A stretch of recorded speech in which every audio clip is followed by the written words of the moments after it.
And then, of course, there was that thing with the goat, right? So Kirsten and I are basically doing this thing, and we can't understand what... Why are we whispering? I just want to make sure that Mark Zuckerberg doesn't hear what we're saying. Haha, hee hee. Uh-oh. Hi, this is Britt and Nikki from Unapologetics, and we took a left at the valley. I know we shouldn't have to scream that we're atheists, you know. We don't have non-astrologers and all that. But with the religious people taking over the world, I mean, we can either speak up or be pushed into a corner. I'm proud to be an atheist, a skeptic, a non-believer, an infidel, a heathen. I call it how I see it. I say it's ignorance and you just call it faith in unsubstantiated claims. That's something to be ashamed. I'm an atheist. Coming at you from beautiful BC, this is Left of the Valley. My name is Kevin, and whenever I'm in trouble, I think, what would Jesus do? So I pretend to be dead and disappear for 3 days. Oh my god. That I do that too. I totally do that too. Joining me as usual is a team who never really grows up, they just learn how to act in public. Oh, yeah, that's us. That's surprisingly true for me, though. If you only knew. She always borrows money from pessimists because they don't expect it back. Nancy. Yeah. And she has a clear conscience, probably because she has a bad memory. Christine. Also, very true. Ladies, welcome back. Hope you had a great week. It's been hard. Without Kirsten. Yeah, I hope she didn't land too bad after we catapulted her. Yeah, well, she made it over the Rockies, so... That was a good catapult. It was. It was very good. She should have sent up a flare so we would know, right? Yeah, send up a flare once you land. So today we're going to have an interesting, kind of a political show. We'll be talking to Jeremy Montanez and Michael Sparks. And we'll be talking about Bernie Sanders. Michael Sparks is an avid defender and supporter of Bernie Sanders, and Jeremy Montanez thinks that basically he's a Bernie bot. Really? Well, not necessarily Michael himself, but he'd like to take on a quote-unquote Bernie supporter. So okay, let's put you two. Well, it'll be more than one because I also love Bernie. Well, this is the thing, right? I want this to be, I think I'm pretty sure you'll help Michael. So I'm also a Bernie supporter, but what I'm going to do is... I also love Elizabeth Warren. That's fine. I don't know who I would vote for if I was American. So, Elizabeth... I'm going to play the role of the devil's advocate here because I don't want Jeremy to be just piled on by us who are mostly of us are Bernie supporters. Well, the interesting thing is where Bernie is in the polls right now. Well, so I think those polls with a grain of salt, especially since 2016. It's so early for the American exactly. election. And it's so funny too because the Americans are always in election mode. We have an election in less than 3 months, I think. I literally still don't know who's running. There's no sign, nothing. Nobody talks about it yet. I have no idea who's running. It's federally. It's the same thing. Well, but I know the prime minister is, but I'm I don't know who the opposition is. Well, Andrew Scheer is the leader of the Conservatives. Gross. Yes. And Jasmine Singh is the NDP guy. Oh, okay. And Elizabeth May is the Green Party leader. I love her. Yes. She's wonderful. And we won't talk about the Bloc Québécois because that really makes no sense for us to talk about. But anyway, before that, let's get into our chit-chat. So this is Pride Month, and speaking of politics, and did you guys see the picture, the photo of Justin Trudeau, Elizabeth May, and Jasmine Singh in the parade? Yeah, I was thinking of that just as Christina was asking who was running. That's the photo that came immediately to mind. Now, if you're an American listener, look that up because this picture shows exactly what leaders should be. You have 3 leaders standing together. They're politically, they're opposite, right? They're each, vow for I wouldn't say they're opposite. Okay, fine. Well, they're not in the same.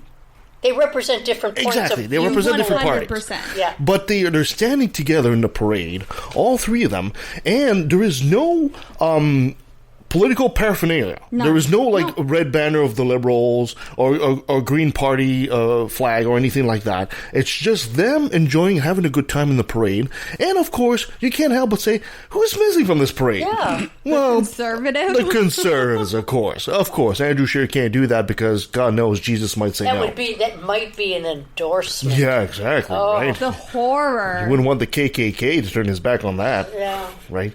So anyway, look it up. I think it's a very good example of what politicians should do instead of just constantly fighting against one another like that. Okay. Did you guys hear the story about these two policemen in Texas? And they're apologizing for leading a black man down the street with a rope. And these guys are on horseback. Disgusting. And this guy's got he's cuffed by his hands behind his back, and he's got a rope attached to it, and they're kind of like... It's literally a horrible image. It is literally right out of slavery time. Yes. There are images from when slavery was still there, exactly that. where the police, because the interesting thing is the police in states were actually originally for catching slaves. The kind of thing you see in a Western, as he's dragging the prisoner behind him. Yeah, it is so unbelievably reprehensible.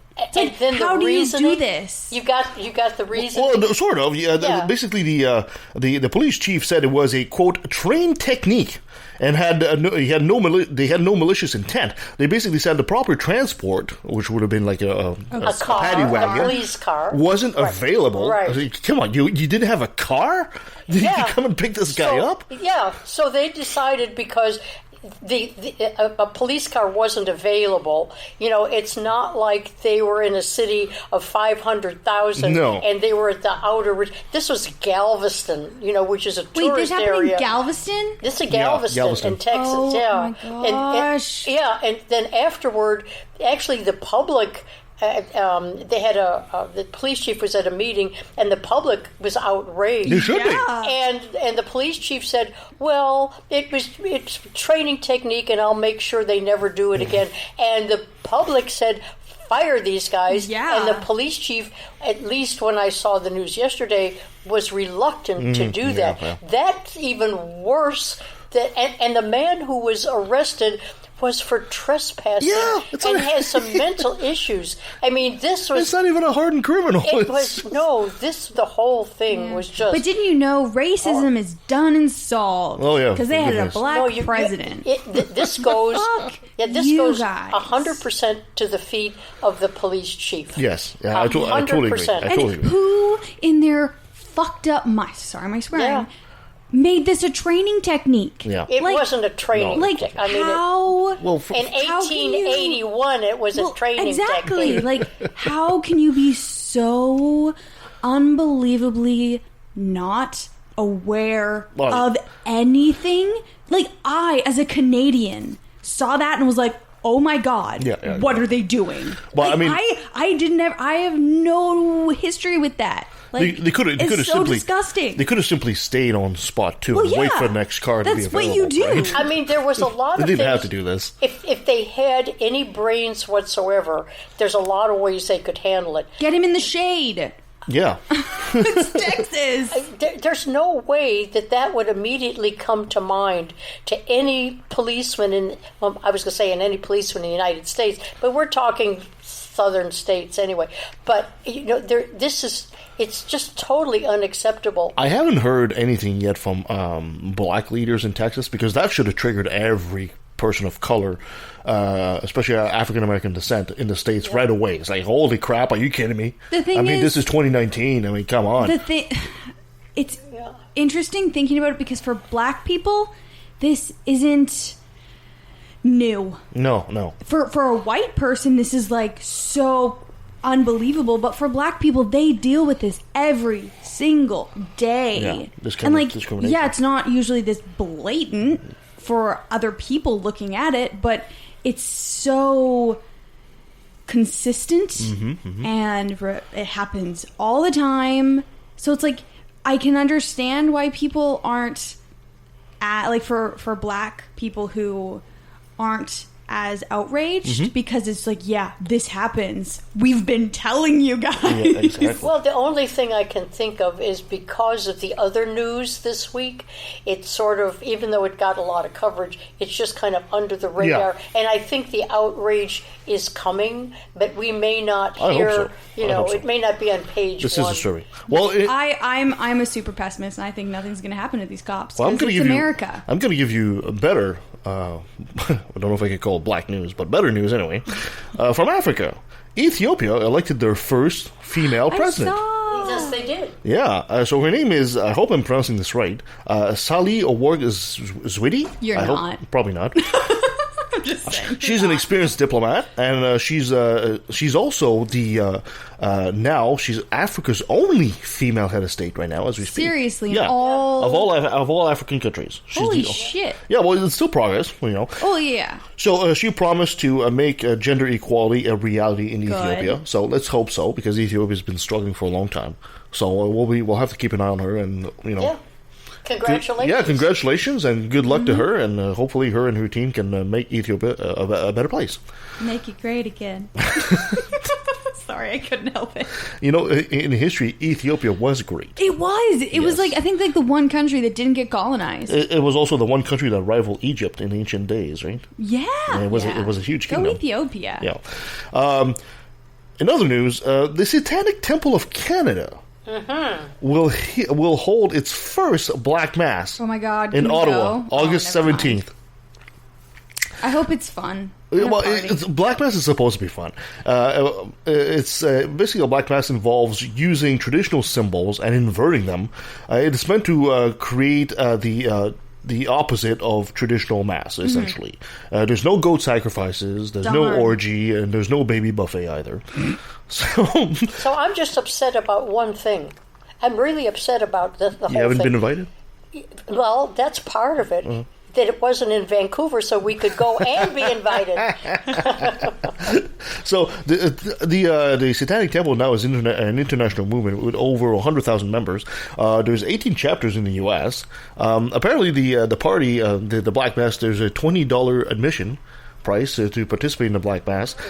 If you bring, there's a little charity. If you bring socks for the homeless, they give you $5 off. Oh my gosh. Could you bring like 5 pairs of socks?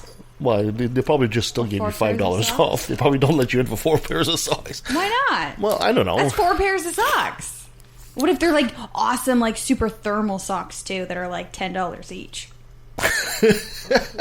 I don't know. You'll have to negotiate that with them. I think I could get in free with that. You'll have to negotiate that with them. All right. Moving on here. By the way, I've got something interesting here that we haven't heard in a while. I've got... Oh, I'm so excited! I hope it's nice mail. Actually, this is actually from our patron. Yay! Does he still love us? Yeah, he actually loves us, of course. Let's see, where is it? It says, hey, guys and gal... sorry. Gals and guy. Gals and guy. Thank you for the nice word and appreciating the latest episode, Homeschooling Blues with Brent Lee. Great opening jokes. I love the vulgarity as well. Please keep toilet clogging Christina away from my bathroom. He heard the Patreon feed, right? Which you might not have heard in the show. So, if you want to hear what he's talking about, you have to go to the Patreon feed, which has a look behind the scenes. Your patron exclusive remarks are well worth it. I can't think of any improvement regarding the content at this moment. I learned quite a bit about homeschooling in this episode and feel very fortunate to have had a public schooling experience. Oh, you would, yes. Many public school systems in the U.S. get a bad rap in comparison to the quality of an education in private school. However, after listening to Christina and Brent's interesting and also very disturbing experience, they made me feel like I've had it easy. I think I've learned more about Christina in this episode than Brent. Yeah. Christina has a tendency to monopolize the mic, just a bit. What a sweet guy. Yes. What a lovely analysis.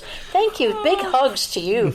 I've had a similar realization that God cannot exist, as did Christina, when he wouldn't answer my simple prayers, like finding my coat. compared to her praying to find her shoes.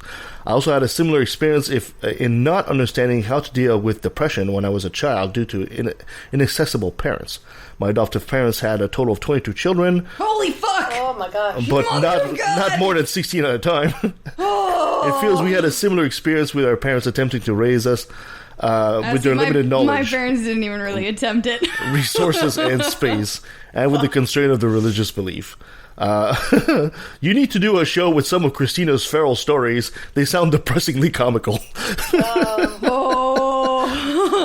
Thank you, Thinker215. I really appreciate that. I don't know how I would sift through that to find the funny.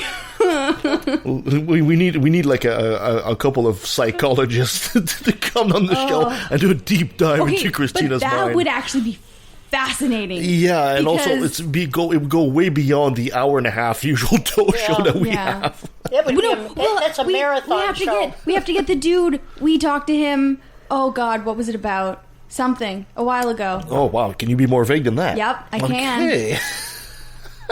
He was a psychologist in the States. Well, we have a lot of psychologists in the States. No, I know who you're talking about. Yeah. And I can't. Hector Garcia?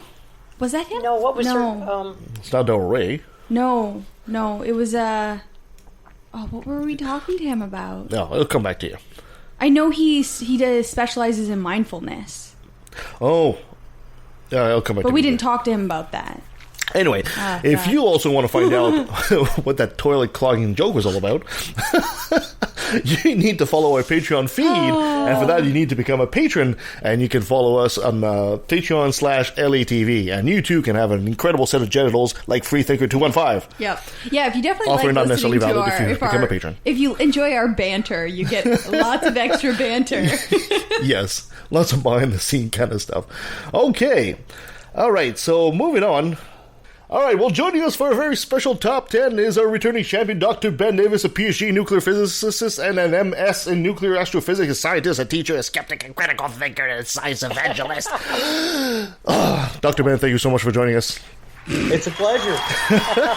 Nancy, I like how your intro list gets longer and longer every time I come on. Oh, you have no idea. I've got 3. I just turned it down there because Nancy just gave me about 3 pages of introduction for who Dr. Ben is. I said, I can't read all that. People have heard Dr. Ben on the show before, and they're familiar with the amazing Dr. Ben from Ask Dr. Ben on Facebook. Nancy, it's your top 10. Take it away. Oh, goody. Well, the reason Dr. Ben is here is that Kevin came across his list that is titled 10 Coolest Things I Know, and emailed me and said this would make a great top 10, and I agreed with him, and I was really enthusiastic, and I went to the list and I said, well, wait a minute, this is written in English, which is my primary language, but so I could read the words, but I was just so lost. And I thought, no, the only way we can do this if we have the inimitable Dr. Ben talking about the coolness, and I'll just set him up and let him go. And we decided, wouldn't that be great? So that's why you're here with us today, Dr. Ben. Well, no, that's a cool way to weasel my way back onto the show, then. That's right. I'm kind of happy about that. It had nothing to do with the paycheck and the money we sent you, right? It had nothing to do with it. Right. Okay, so I'm keeping that with all my internet money. Okay, well, I guess that what happened was that the list came out of a question that you often get asked, which is, what's the coolest thing you've learned as a scientist? So here you go. You took your pen and you made the list. So we'll start with number 10. How's that? And then we'll build our way up to number 1. Okay. Before we start, though, do you want to know what really happened? Yes. I was a guest of honor at a convention, and they had a lunch on Saturday morning for all the guests of honor. And you were supposed to stand up there and talk for 5 or 10 minutes, and of course it's authors and entertainers of different types, and most of them stand up there and they talk about, I'd like to thank the Academy and my wife and my kids and, the agent and all that stuff, like you see on TV. And I didn't have anything like that. And it's like, man, I don't know what to say for 5 or 10 minutes to just stand up there and say hi to these people. You didn't even thank Jesus, did you? Pardon me? You didn't even thank Jesus. I did not thank Jesus. I did not. And I didn't thank what do you call him? Mango Mussolini? I didn't think him either. Gross. But yeah, I literally, I mean, I don't do the whole gushing thing. I don't come from a family or a place where, you know, we do that. We're all a bunch of stoics, and I don't like getting choked up in public. You know, it's still uncomfortable to me. Mm-hmm. So I had to come up with something that I thought would be fun to share with everybody at this luncheon. And that's what I did. So this was originally a talk I gave to get out of, you know, having to gush on stage and you know, wear my heart on my sleeve, which I don't like doing. We already learned a whole bunch of things. You've heard it here first, folks. Dr. Ben is not a gusher. On with the top 10. Okay, here we go. Number 10, you say, quantum physics still feels to me like there's more to be understood on a deeper level. That being said, particles really aren't solid, but fuzzy in their behavior, wave-like in certain conditions, point-like in others, depending on scale. Right. So why is that cool? I think it's awesome. You know, you do physics and you think of particles as point, you know, pieces of mass, and they're not that at all. They're little statistical variations in space, and they're not solid at all. They're fuzzy little things. They don't have a boundary on them. So whenever we do a drawing, for example, of a particle, we use a circle, for example, to represent a proton, electron, or anything like that. That's just basically to give us an idea of there's something there. It's not really the shape of it.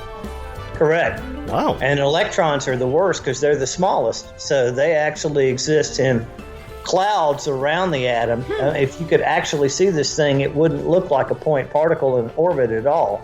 It would look like this fuzzy little clouds, you know, surrounding the nucleus of the atom. That's so cool. I didn't know that. Yeah, so do they have color, or are they like shades of gray, or what do they, when you look at them, how do they appear to you in terms of color gradations?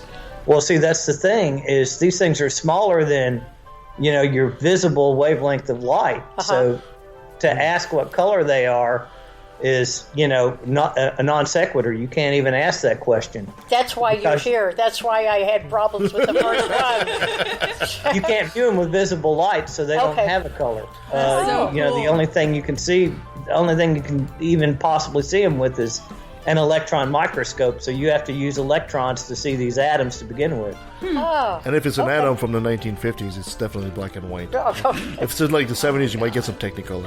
yeah. Oh, okay. All right. Well, thank you.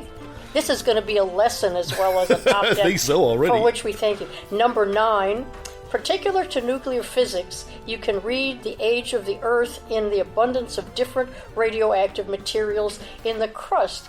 That was striking to me, you said. It wasn't the original way scientists inferred the age of the Earth. It took modern mining and radiometry to provide the confirmation of geologic theory. It's really satisfying when independent facts come together to form a consistent picture. That's when you know you're really on to something. Mm-hmm.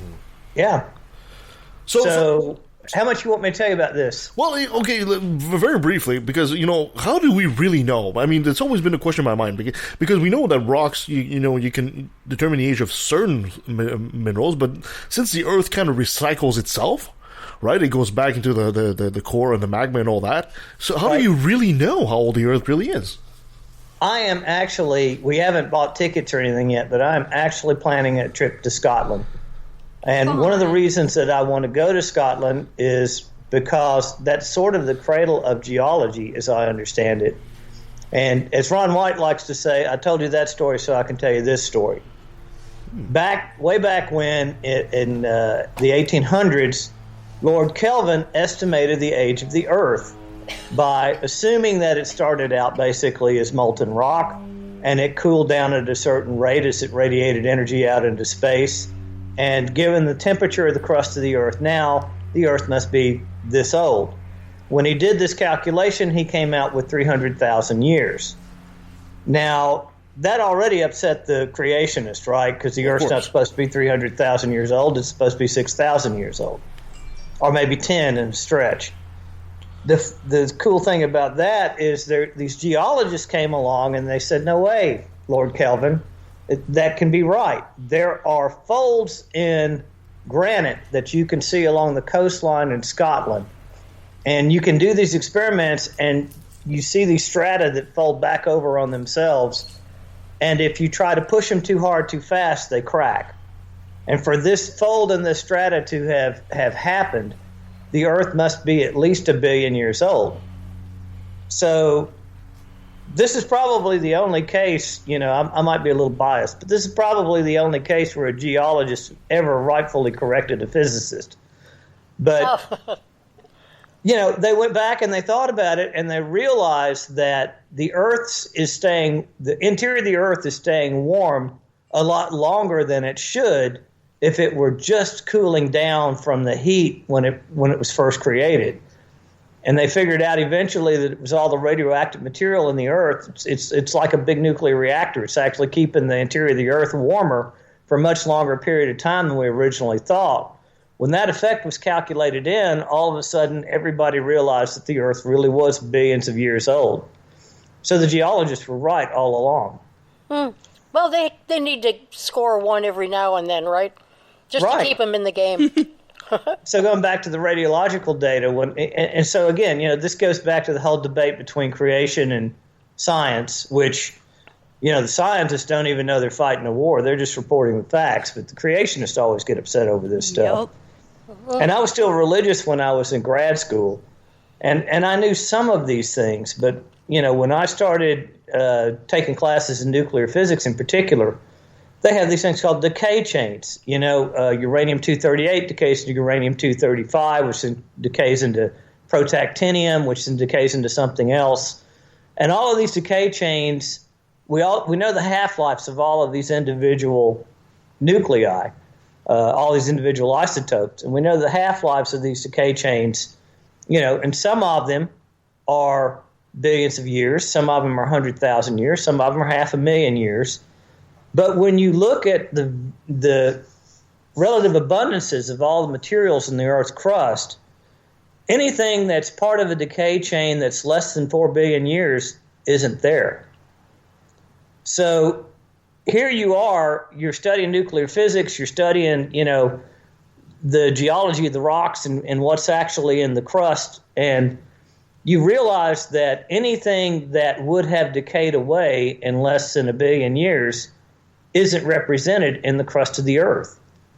So here you are proving again that the Earth is well over 1 billion years old using a completely different method than what anybody ever came up with to begin with. Is any of that making sense? Absolutely. Moving on. Okay. Number 8. Shut him up, move him on. No. Yeah, here we go. Relativity works. If you accelerate a particle to near the speed of light, its mass and energy really do scale, as Einstein predicted. Short-lived particles really do appear to live longer when moving at near the speed of light. Oh, this is so cool. It is cool. And, we talk about the twin paradox, when you get in a rocket ship and you go near the speed of light, and the person that leaves and comes back hasn't aged, but the person that's waited on him is an old man now. And that's great, in the pop size stuff. But the thing is you actually, if you've ever played with the particle accelerator, you really do see these effects all the time. They really do work. When you speed up a particle to near the speed of light, it suddenly carries way more momentum than you would expect it to. It's had an increase in its mass. It's called relativistic mass. If it's got a half-life of a nanosecond, suddenly this thing travels a lot farther down the beam pipe before it disappears than it should, if it's only going to live for a nanosecond. And that's because time stands still for something moving that close to the speed of light.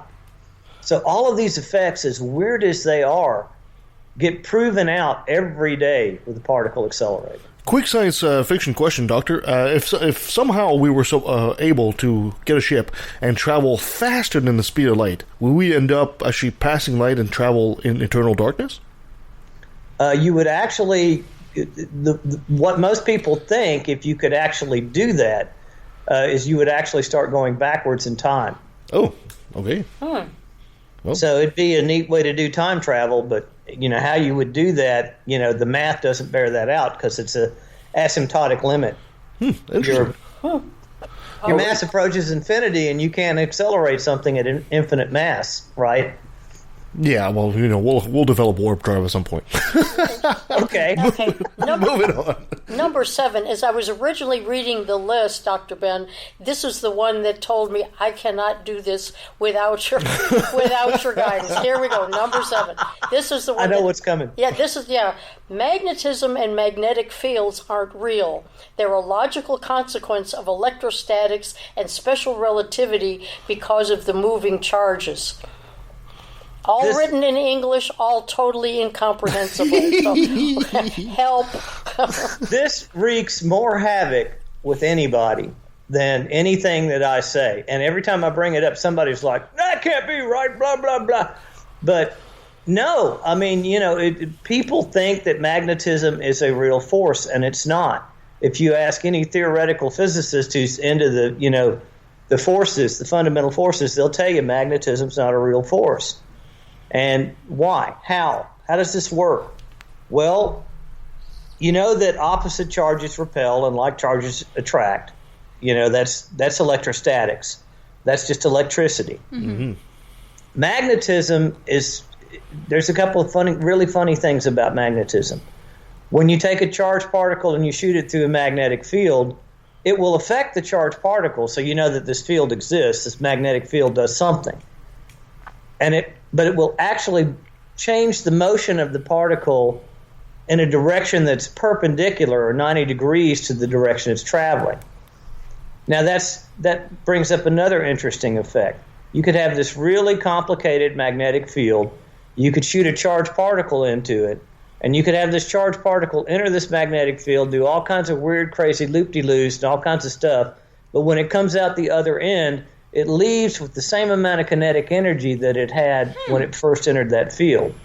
So magnetic fields do no work. They don't ever give something more energy or take away energy, which is weird in and of itself, because if you talk about electronics or gravity or anything else, nuclear force, they can all be made to do work. Magnetic fields aren't a real field because they don't do any work on anything. Oh, that's interesting. All right. So what's happening? What's happening is you've got moving charges. Magnetism only exists when you've got a current somewhere of moving charges. Mm-hmm. And you've got moving charges. So when this electron sees, or when this stream of electrons sees that stream of electrons, if they happen to be going in opposite direction, there's a relative velocity between them. And it looks like that stream is more tightly pressed together. It's shorter than what it would be from our point of view. That's special relativity, that's length contraction due to motion. Because that stream of electrons is pushed together shorter, it has a stronger field. It looks like the charge distribution is actually higher than it really is, and it pushes on its neighbor a little harder than it should. That's the best I can do without going really, really long. No. I'm starting to think we should have developed this segment into an entire show at this point. Yeah. Okay, well, moving on. At number 6, I have it on good authority, one experiment, that antimatter falls up. So if half the universe turns out to be made of antimatter, it's still not going to fall toward us. Right. And the theoreticians, I actually gave a talk on relativity at the last con I was at. And there was one theoretician in the back room just shaking his head violently, because this is where me and the theoreticians differ. They think that antimatter and matter, and for that matter, the gravitational force, is all in one direction. It's all pulling things in. I remember one experiment that some guy managed to do way back in 1992, and he actually came to Notre Dame and gave a colloquium on it, where he made antineutrons in his particle accelerator, and he watched these antineutrons, he watched this beam of antineutrons go down the beam pipe and actually start accelerating upward against the field of gravity. If that's true, I would love to see more experiments on this. I'd love to see more results on it. But if that's true, that can have huge implications with things like dark matter and dark energy. and things like that. We used to talk all the time back in the 60s and 70s about how do we know the universe is not half matter and half antimatter? How do we know that some of those galaxies we're looking at out there aren't completely made out of antimatter as opposed to made out of matter? Because they're still going to give off the same kind of light. They're still going to have the same sort of appearance. And, this whole dark matter, dark energy thing takes on a whole new light if half of the universe is made out of antimatter and we're clustered in pockets of matter and antimatter, and we're repelling each other because, the gravitational field reverses depending on whether you're matter or antimatter. Mm-hmm. So in other words, we'd almost have to redefine our understanding of gravity as well, because it seems that gravity is not affecting it, but actually kind of pushing away from it in a way, right? Right. Wow. And if that turns out to be true, that would explain a lot of things, but, any theoretical physicist listening to this show is going to want to shoot me now. Because that's not in vogue at all. That idea is not... It's still a fringe idea at this point. Pardon me? It's still a fringe idea at this point.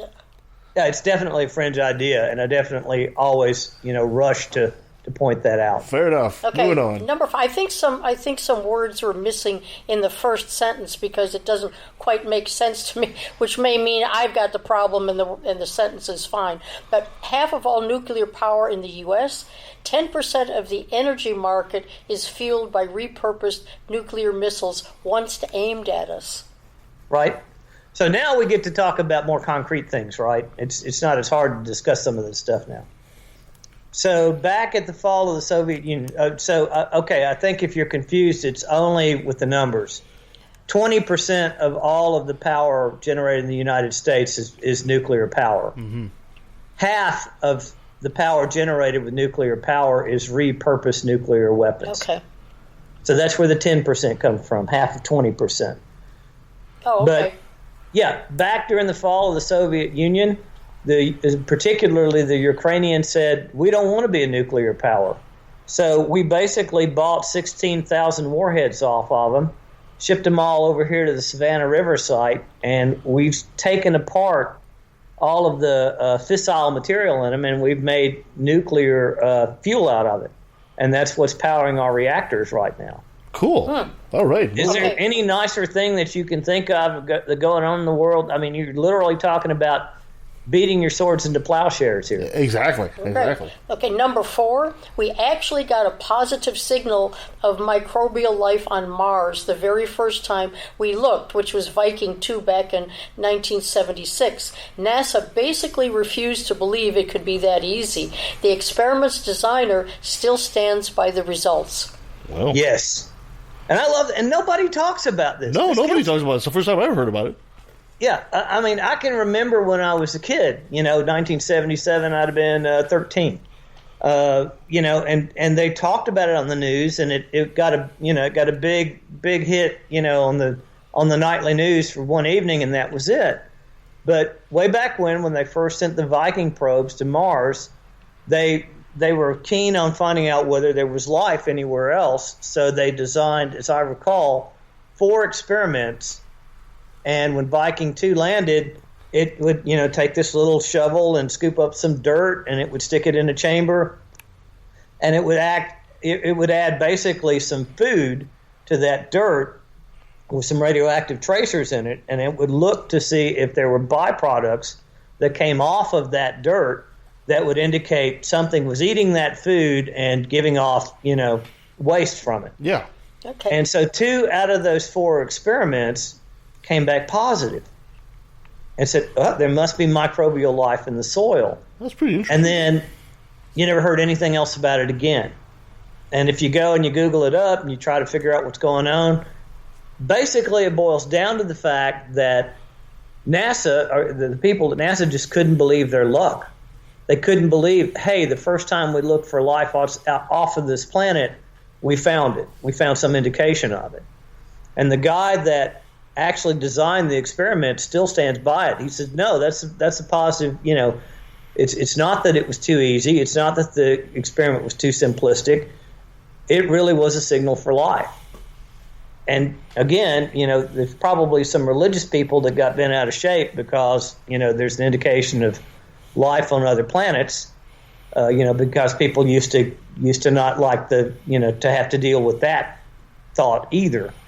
But really, you could make the argument that we've known that life is ubiquitous in the universe, or at least the solar system, for the last 40 years. Mm-hmm. Awesome. Okay, number 3. I could understand this one, so we're now down to my level. Okay. The longfin pilot whale has nearly twice as many neurons in its cerebral cortex than humans, 21 versus 37. That is so cool. That's cool. Yes. Does that even need a discussion, or is the implication not obvious? Yeah? Yeah, no, it's pretty obvious at this point. All right. We've hit kindergarten level, so we're good. If we could go down to preschool maybe with the next one, but I think then I'll understand something. Yeah, okay. Number 2, worldwide childhood mortality has been halved since 1990.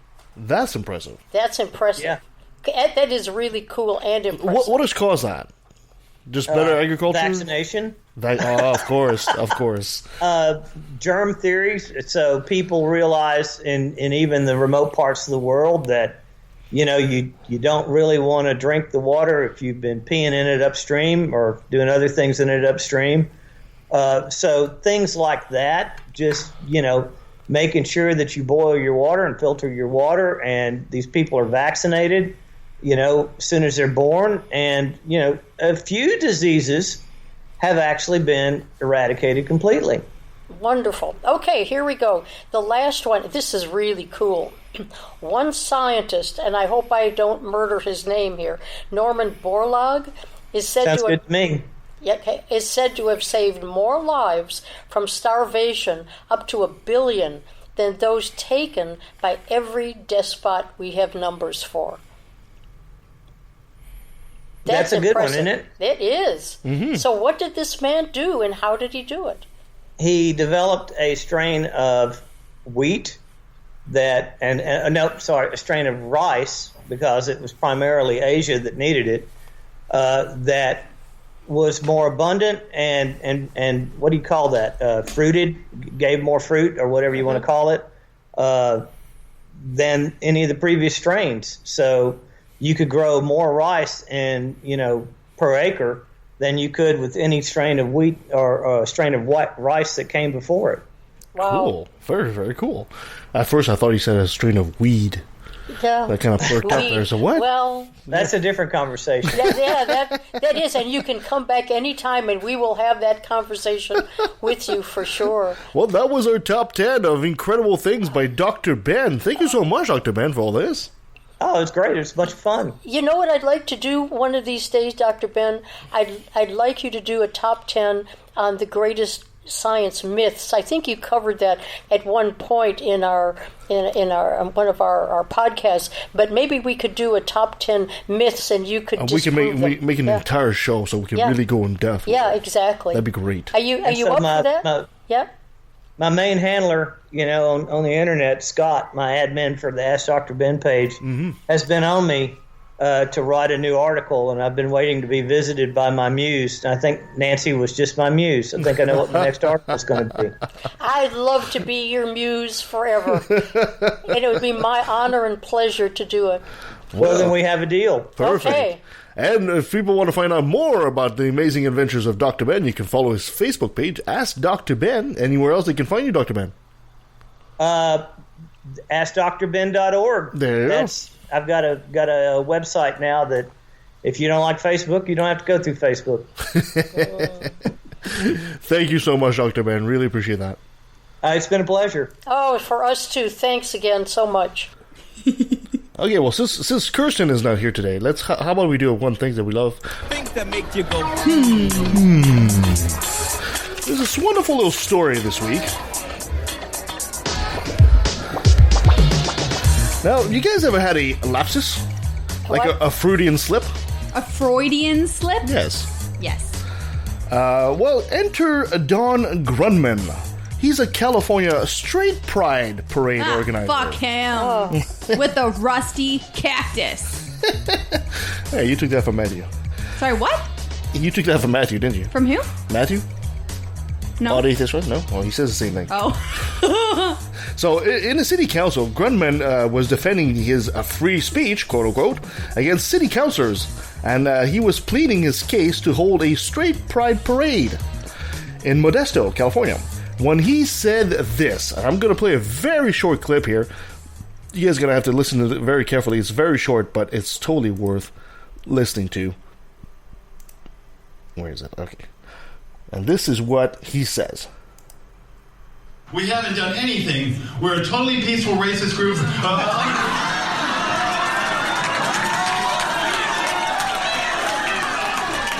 Did you catch that? No. No, I didn't. He says, we haven't done anything. We're a totally peaceful racist group. And then the crowd just went ballistic. Oh my god. Of course, Freudian slip, right? And the crowd just erupted laughter to the point that even though he had a mic, he was trying to correct himself. And no, don't clap, people, don't clap. And the people just drowned him, completely drowned him. Perfect. So, so the council hasn't made its decision yet. If approved, it is scheduled for August 24th. But it'd be absolutely amazing if they went ahead with something like that. Yeah, we're a totally peaceful racist group. That's almost as bad as Joe Biden being like, well, he's poor kids and white kids. Exactly. Yes, exactly. Are you? But he caught himself. But that's him. I mean, that's Joe Biden. I mean, he does that all the time. Yeah. It is somehow we don't get really offended by it. We should. It is so wonderful when they slip. Yes, because and it really spews forth from their. It really shows behind their minds. So, so all these people that say, no, we're not racist, we're not, which it's kind of funny because after all the straight pride parade should be something against the LGBTQ, essentially, not necessarily race, but, it just shows that these are the same people. These are the same people that opposed marriage equality or intermixing of races, quote unquote, back then and all that stuff. These are the same people. So gross. If you find yourself on their side, on their team there, I'm sorry to say this, but history will prove you wrong. And you will look at pictures of yourself 50 years from now and say, oh my God, what was I thinking? Yeah. What was I thinking? So. And it's really interesting when you actually, because I know some people don't understand why the straight pride parade is so reprehensible, especially, so as an LGBT person, pride is because we used to have to hide. Yes. We used to be murdered, and we were illegal, and we still are murdered. Yeah. But pride is us standing up and being like, we are not going to be silenced. Like, we're not going to pretend we don't exist anymore. It's a celebration of also being accepted. Yeah. So it's like straight pride. It's like you never had to be afraid to be straight. Yeah, you never had to be afraid to wake up in the morning and say, I'm white, I wonder if my boss is going to fire me. So when people say there shouldn't be a straight pride, it's not, you shouldn't be happy and proud to be straight. No, be proud of who you are and be authentic to yourself. But straight pride is taking away what LGBT pride means. Yeah. It's perverting what it actually is. Yeah. Because the root that pride grew out of is not there for straight people. But these are also the same people that this is too complex of an answer for a lot of them to understand what you're saying there. You're absolutely right. Yeah. But it's too complex because these people think... I didn't think that was that complex. No, it's not. But these are the same people that drive at... And I'm taking this from David G. McAfee here. I'm giving him credit. These are the same people that drive in the Walmart parking lot and say, why the hell do I have to park so far? All these handicapped people are right at the door. No, I don't think necessarily. Because I know people... Like, I've had conversations on Facebook with people who are like, oh, no, there should be a straight pride. I'm like, no, there shouldn't be. And it's the people... Every day is a straight pride parade. And these same people are like, oh, I'm not against the LGBT community. I don't care about, like, if you're gay. But it's like, yeah, no, but... the straight pride parade is not okay. Like, yes, be happy with who you are. Yeah. Like, nothing against straight people. But it's like, that you don't need to have a pride parade. And to these people that keep saying, I just wish it wasn't in my face all the time, it will stop being... Yeah, I wish religion wasn't in my face. It will stop being in your face the day that people stop getting killed for simply being gay. It will stop. It will stop, right? And these are people generally that when you talk about white privilege, they look at you like, oh well, my no, gosh. I don't have it. I don't feel that way. Yeah. That that's the core of what this whole conversation is like. It's like if they called the parade the white privilege parade, maybe they'd get it, but they're not going. No, they're not doing. All right, so let's take a quick pause, and when we come back, we'll have Jeremy Montanez and Michael Sparks one-on-one. I'm so excited. We'll try to moderate and be as impartial as we can be. Fine. Well, that's fine. I'll play devil's advocate. I'll try to stick with Jeremy there, and it's you okay. guys... I have things I like about Bernie. I have things that I like about other candidates more. So hopefully I could be a Sounds good. We'll make it fun. Relatively not. Bernie's amazing. He's the best. I'll try to hold myself back. We'll be right back.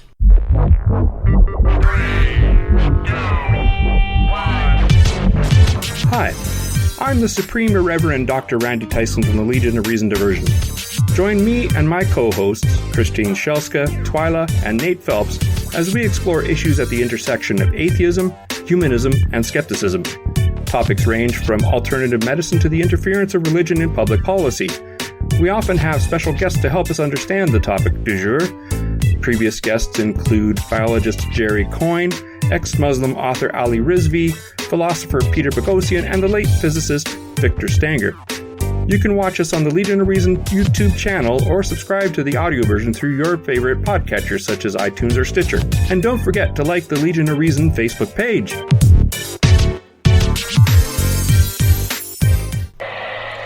Listen to the Sacrilege Cast podcast, YouTube video, interview program that features me talking to some of the best and brightest in the atheist/secular/awesome community. I interview people. We curse and usually drink beer because why not? It's the Sacrilege Cast, Zachrilege, and I can spell it after 2 beers, so you can too.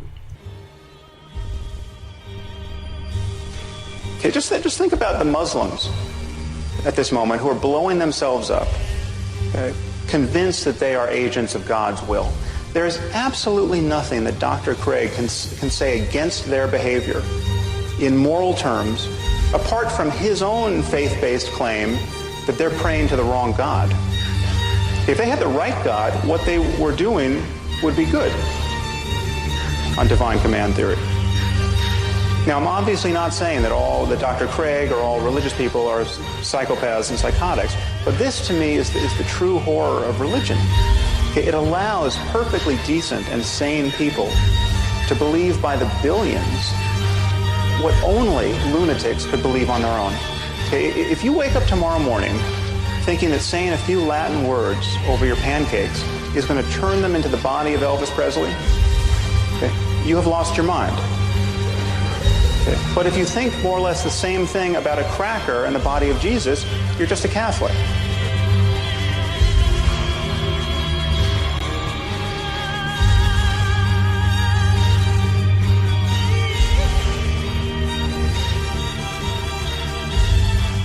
All right, well, our returning champion, Michael Sparks, is with us. He's an author and a Bernie Sanders volunteer, a snappy dresser and snazzy dancer. Michael, thank you so much for joining us back at Left in the Valley. Hey. Michael, we were supposed to have a debate today with you and Jeremy Montanez. You've been an ardent Bernie supporter, and Jeremy wanted to challenge that, but Jeremy's a no-show, so we're just going to talk to you.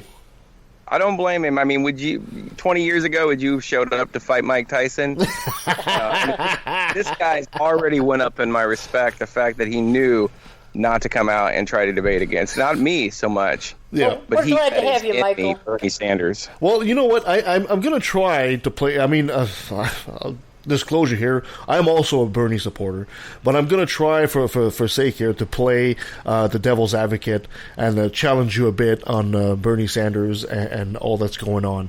So maybe we should start with. Give us a quick bio about yourself, Michael, because you've been on the show before, but people that have not heard you, maybe missed the last couple of shows you were on, maybe you'd be so kind to give us a quick bio. Before I do that, I want to say, Kevin, that even though you're up in Canada, your vote for Bernie Sanders counts exactly the same as my vote for Bernie Sanders down here. So we have that in common. Quick bio. I guess the reason why I'm on the show is because back in 2015, 2016, we went kind of crazy and drove all over the country, 57 cities, canvassing, and, spreading the gospel of Bernie Sanders. That turned into a blog, which turned into a book, My Bernie Journey, which we're about to reissue because we're going to add a foreword in there. I don't know who's going to write it. We've got some volunteers, and, because some people pointed out that the stuff in there was applicable and that could help volunteers people who are knocking on doors and canvassing and phone banking and such. So we're going to the book's already on Amazon, but we're going to re-release it in an ebook that people can pick up for like $4 or $5 for people that want to read it, which we gave away. We gave away 3,000 copies of the book, of the ebook, for free. So, it'd be, if I can make $5 off of that, hell yeah, that would be freaking awesome. That's awesome. And buy me some more meat and eggs. Yeah, that's right. So give us a quick showdown as to why is it that you're so passionate about the senator from Vermont? Well, I think, it's funny that you asked, because I just met a woman earlier today who we were on the same wavelength, and she said, I think I love him so much just because I grew up so poor. And I think that's what it is for me. There's a chapter in my book where I talk about how I was poor and we were on free lunch at the school and how the kids made fun of me and I got picked on constantly for being poor and having clothes that didn't fit. And, and then, you grow up and you're an adult and you learn how to hide your poverty and, maybe even make enough money to not be so poor. And, and then I never really saw a politician that I felt like represented me. And this dude, was like talking about poor people and talking about their, and I figured he was just full of shit like everybody else. But I looked back and I was like, this guy's been doing this for 40 years. And I mean, I like punk rock bands that don't sell out. I like Metallica until they did the Black album. I like real, authentic things. And the dude's just, love him or hate him, you got to respect him because he's been doing it for 40 years and he hasn't changed. Mm-hmm. So I guess that's what attracted me to him. No, I totally understand that. I mean, I don't know about you ladies, but I also grew up pretty poor. I can remember this one. Yep. I can remember this one time where I'm playing baseball with the rest of the kids, and literally my pants were so tight that when I started running around the base, they actually split open. They were falling apart. Close to you right now. I had that exact same experience because I played baseball like crazy growing up, and I had that exact same experience. And did everybody laugh at you and everything? Oh, but it was so embarrassing because very young me, and we're talking like I don't know, maybe I'm 6 or something like that. So I'm trying to run around the bases by clenching my knees together and only having the bottom of my legs swinging back and forth because my pants are essentially falling off me. Oh my gosh. The kids are laughing, and it's pretty much the only pair I had at the time. So had you lived in America, you could have just went and got an AR-15 and killed everybody. That's how they deal with that stuff here. Yeah. You dare laugh at anyone. Yeah. Oh, God. It's always too soon for that joke in America. Yeah. Well, exactly. To be fair, literally every day there's another one. I just saw an article in the Beaverton. The Beaverton, for our American friends that might not know, it's a Canadian version of the Onion, if you wish. And then they basically said the Americans now are going to put their flag at half-mast permanently. Yeah, pretty much. It is. It literally is. I'm serious. Like every day I have to leave the house to go to the grocery or run some sort of errand. And I've tuned out of the news about a year ago, and because it just upsets me. And every day I'm like, look, the flag's at half mast, all of them. I see 15 or 20 of them when I'm out. Oh wow! And they're all, and I'm like, that is. I made a post on Facebook the other day. I said in America the flags are always at half mast, and it's ridiculous. It's awful. It's horrible. Okay, so I heard that Donald Trump said violent video games, were the cause of the mass shootings. I have this radical theory that you'd need a gun to shoot somebody. So maybe the guns are the cause. Anybody think of that? Like, I mean, I see, I look at statistics and I see how it happens. And like, a guy gets in a fight with his girlfriend and things get elevated. I actually, I lost a very close friend to this 3 years ago, and she got shot in the head, and she's no longer with us. And I don't think she would have got shot in the head if there hadn't have been a gun in the house. Am I crazy or something? I mean, it's like, why is that not abundantly obvious? Why can't the vocal right, the NRA, just admit that? If they could admit it, I can say you guys could still keep your guns and all, but just admit it. It's like basic algebra, like 3 plus G equals dead. It's like solve for G. Yeah. I mean, come on. But Michael, you know that common sense and ethics and humanitarian, it doesn't count. They're in it for power and greed, and that, as they say, trumps everything else. So you're trying to get them to look at statistics and look at what's happening in the U.S. from a truthful point of view. It's impossible. They've shielded themselves from the truth. I don't know whether they'd recognize it if they saw it. Exactly. No, but I mean, this is probably one of the reasons why I like being in Canada, because in the United States you have the right to bear arms, and in Canada you have the right to bear breasts. So let's face it. We definitely got that too, man. You gotta. The only reason to go to the Indianapolis 500 is that there's like thousands of people with no shirt on, and it's the one place you can go where they don't care about gender. Really, it's ridiculous. Why can I walk around without my shirt on, and a woman can't? I mean, my boobs are bigger than a lot of women, really. So I mean, seriously. Fair enough. But you know what though? Like let's say this. Like you say that, and you're absolutely right. Common sense. Statistics are alienating. That's one of the first things I learned. When I go to Canvas or something, I'm not going to talk about statistics. People's eyes glaze over. People hated math class for the most part. They don't get it. The statistics make no sense. People make them up. There's so much fake news. So I just try to talk to people's hearts. But the thing is common sense is evaporated on the right, but it's also evaporated on the left, man. I mean, I don't see, just because I operate on the liberal side and I'm a socialist and all, I see a lot more insanity on the left, and it's something I'm very passionate about, and I believe wholeheartedly that this thought policing, political correct movement is creating the alt-right. And, and I have a lot of conversations with people, and I know they mean well, but, it's like I was actually looking at a pinball machine last night. I love pinball. It's just like a hobby of mine. And I can't afford to buy these actual machines, so I get a hold of the virtual versions of them. And there was one from the 60s that I was really excited about, and I bought the virtual version of it, and I noticed that a lot of things were edited. Like there was a dog that had it was like Saint Bernard, and it had like a barrel around his neck, and it had in the original one it had an X on it, which I guess indicated alcohol. They had taken the X away. Wow. There was a guy smoking a cigarette on the original pinball machine. They had taken the cigarette out of his mouth. Yeah. And there was a woman wearing a bikini in the original. They had put like a full like snowsuit or something. I mean, like, there are people out there, just like you have the vocal minority on the right, the alt-right, the NRA, they're real loud.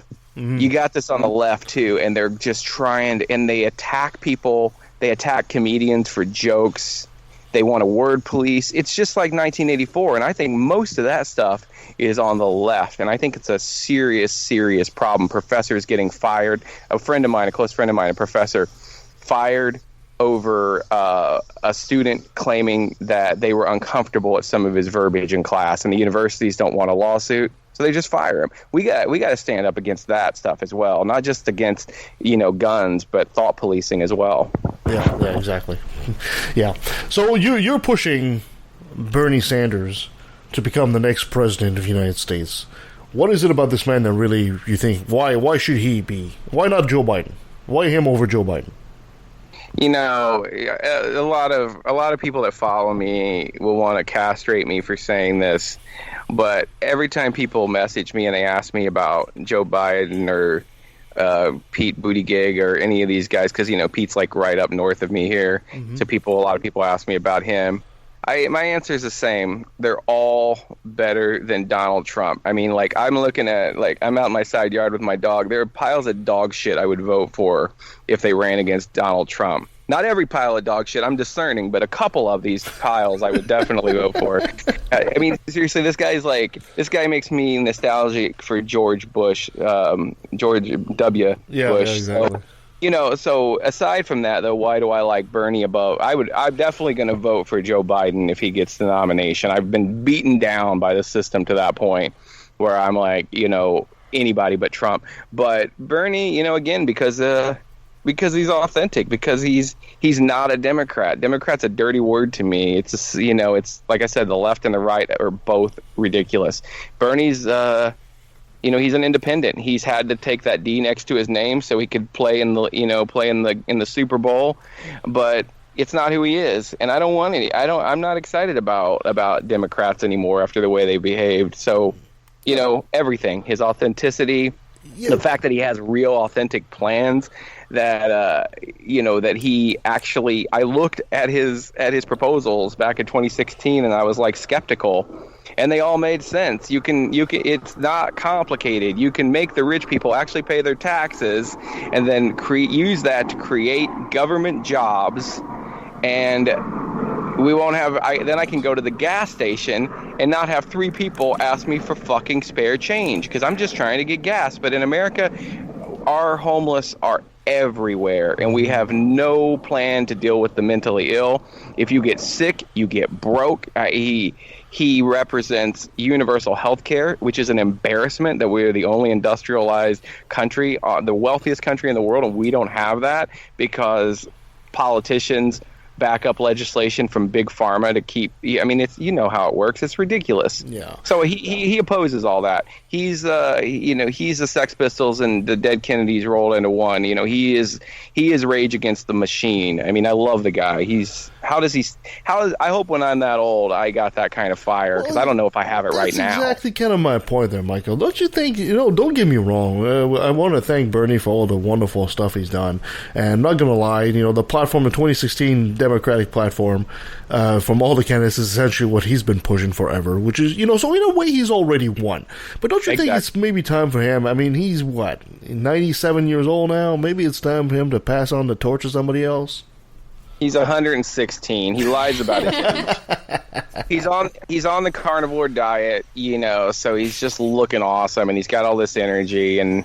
But in seriousness, though, I see that side of it. But what else you got? I mean, like Joe Biden, he's 400 years old. I mean, he doesn't even look healthy. I mean, if you seriously look at Bernie next to him and you're going to talk about age, I think Bernie, despite years, we know there's 3 ages: psychological, chronological, and physiological. And in all those categories, I think Bernie is actually, with the exception of chronological, I think Bernie is younger and has more energy, and that's what I'm looking for. I'm looking for somebody that can get stuff done. You look at Bernie's legislation.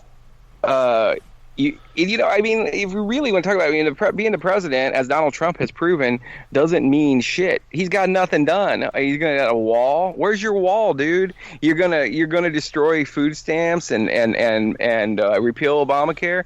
You've done nothing. He's done nothing. And he's got control of the House, Senate, and Supreme Court. The reason why I like Bernie is because Bernie doesn't look at the election as the end of, like Obama did. Obama was like, man, I got hyped up over Obama. I really did. I mean, I was like, this guy is on fire. And then he got in there, and all he did the whole time was try to appease to Republican House and Senate. Why wasn't he out there, trying to, get the House and Senate flipped? I mean, that he needed that support, and he was trying to constantly reach across the aisle. Bernie knows, and you know what? Bernie's also, right now, there is something that makes me really want to support him. He talked about it in the first debate. I wrote inside, Bernie got my book. I don't know if he read it, but he got it. And I wrote a little note to him on the inside, and it said, "It helps me to sleep at night knowing that that there are no limit to the number of Supreme Court judges that you are allowed to appoint. It's not limited to any number. You could appoint 50. In the first debate, he mentioned this very subtly. No one paid any attention. But he said, I am not going to appoint additional Supreme Court judges But I think some of these judges have been sitting there too long, and we could reassign them to other courts. So if Bernie takes over, the left is going to get control of the Supreme Court again. Nobody else is talking about doing that. So that alone, I don't think you can actually do that, though. You don't think you can do that? Yeah, because the Supreme Courts are like they're lifelong positions, so you can't just move people around. That's a good question, Michael. How would he do that? I mean, he can't just tell Clarence Thomas retire. Well, he said in the debate, if you go back and look at that, if I can remember, if I can paraphrase his wording, he said that there are some stipulations that will. Now, I'm totally taking him at his word. I didn't go to Google and start researching this as I once did with everything he said. And the reason why I stopped doing that is because I never found that he was ever wrong. I mean, this guy was, his brother, Bernie's older brother, got him at a very young age into studying all this, and he was, in the library learning about how the system works before he ever, just to oppose it, just because he was a protester. And so I don't know the details, but I tell you this: if Bernie says it can be done, then he studied it. The guy's a nerd. Just that I also listened to a podcast from a lawyer, and they were talking about how that statement wasn't accurate. They could appoint more judges, but you can't take a judge off unless they're impeached. Really? What was the name of the big fat conservative judge that died at the golf course? Scalia. Okay, well, we know how that really happened. We know Obama went in there and strangled him with the piano. Of course. Maybe that's what Bernie has in mind. It was Nancy. Yeah. No, actually, they have to be impeached, die, or resign. Yeah. Those are the only three ways. Yeah, but, behind the scenes, you can be kind of, quote, forced to resign in a way, right? Oh, no, absolutely. Yeah. But his statement in the fact that he can't, I think it was like, in him saying he can just move judges around, that wasn't accurate. Well, that's what he said, and so that's what I'm saying. Like, I don't know how. Like I said, I don't know the ins and outs of that. But I am inclined to believe him that if he says he can move somebody to a different court, which is what he said in the debate, and you listen to this podcast and these lawyers, they said that he couldn't force him to resign or anything necessarily, but they did confirm that he couldn't. No, they can't. You can't move the judges. No. Okay, so now we need to bring a lawyer in to answer that question now. Yeah. Thanks a lot. Right. You created more work for me. Yeah, where's Neil Kotcher when you need him? What you're saying is just by Bernie getting that D next to his name now, he's already become totally full of shit. It didn't take very long. He's just like the rest of them. No. All right. The thing is, people, especially in the kind of debates that the media put on, which are ridiculous, in the here's 30 seconds to tell us something important. It's buzzline feed. It's understandable that you make slips, and as long as you, later on. So let's put a pin in this, and let's try to come back to this at a later date. But my question... Before we do that, can I say this? Of course. If enough people show up to vote in 2020, and Sanders or Biden or anyone else in the Democratic Party gets the presidency, we will also control the House and Senate. So who the hell's going to protest if somebody decides to appoint 2 new Supreme Court judges? What are they going to do about it? I totally think they should appoint more judges, especially when one of them was stolen outright by Mitch McConnell. Winning the presidency doesn't necessarily mean that you guys would get the Senate. No. The Senate is still controlled by the Republicans, isn't it? Yeah, but I haven't looked at these numbers in a while, but if there's a huge turnout, they can flip the Senate in 2020. The issue they can totally flip. They can totally flip the Senate. So many states have been gerrymandered that you can win by just raw numbers by 60 to 40, but the Republicans will still get more seats because they've gerrymandered it. Oh, yes. Out of the freaking wazoo. It goes back to what I've always been saying. But, by sheer numbers, they can't win. It's been flipped in a lot of... What generally happens is, let's say, a president gets in and he takes the Congress with him, and then in the by-election, everybody's unhappy with the president, and then you can flip either the House or the Senate. Well, I think, they no longer I think what normally happens in the off year is that so many people... before Donald Trump became president, were so unaware politically, and they were like, politics will happen, and they'll take care of things, and they didn't see how it impacted their lives. So people would check out. But I honestly do not believe that will happen again for a long time is the best thing that ever happened to the left. He is absolutely the best thing that ever happened to the left. Yeah. I mean, so, yeah, because you're exactly right. It got, like, most of my friends are liberals, and we had Indiana set a record in 2014, I believe it was, for lowest voter turnout in our state's history with 7% in the midterm. Oh my God. 7%. Yeah, 7%. You know, I'm going around trying to tell everybody, you going to vote? You going to vote? You going to vote? Nobody votes, like on the left. So the Republicans just continue to control everything, because say what you will about Republicans, they show up and vote. They always where the left only shows up when they're inspired. Exactly. And so what's going to once Trump's gone and everything is going well again, and you have Biden or Bernie or whoever in there. Well, that's the difference. Okay, going back to answer your question, Bernie won't let people return to the status quo. He'll be out there streaming constantly, reminding people to vote, and that's what he does. Yeah. He's a movement, whereas these other people are just candidates. One more thing while we're talking about Senate and how America is screwed up. We have a tendency in America, like I'm sure every country has, and that is for people to move where the jobs are, which is to move to the major metropolitan areas. The people in America are concentrated in basically 17 cities. We have half our population, and that's actually getting smaller. By 2050, half of the United States population will be concentrated in 13 cities. That's insane. As the way the Senate works, for people who don't know, is every state gets 2 senators, and so with voting power in the Senate, these 13, so half the population will have the voting power of a maximum of 26 senators, while the rest of the country, making up the other half of the population in the rural areas, will have 74% of the voting power, and that's without even gerrymandering anything. That is a huge problem. They have written these laws 250 years ago in the South, where they counted blacks as 3/5 of a human, the 3/5 compromise. You can Google that. And they're all based around slavery in a time where things were totally different. And now we have the Electoral College. Trump would not be the president if not for the Electoral College. The same thing happened with Bush and Gore. Over and over again, they're not playing on a level playing field. I'm sorry, but I do not need people with 3 teeth in their mouth who sleep with their sister to have 4 votes compared to my one. We're college educated. You know what? We need to be making a decision. So we need to do something about these problems, because America is seriously turning into a third world country. I mean, I see it everywhere. Go to Detroit. Go to East St. Louis. Come to Indianapolis, and you'll see what we had a friend from Canada visit last year us in Indianapolis. She was appalled. She was like, "Why are your roads like this? Why are your bridges like this? Why are there homeless people everywhere?" So I'm going to set you up, Michael, with Bernie, and let me tell you how I feel about him, and then you go ahead and let me know. You know what your views are at this point.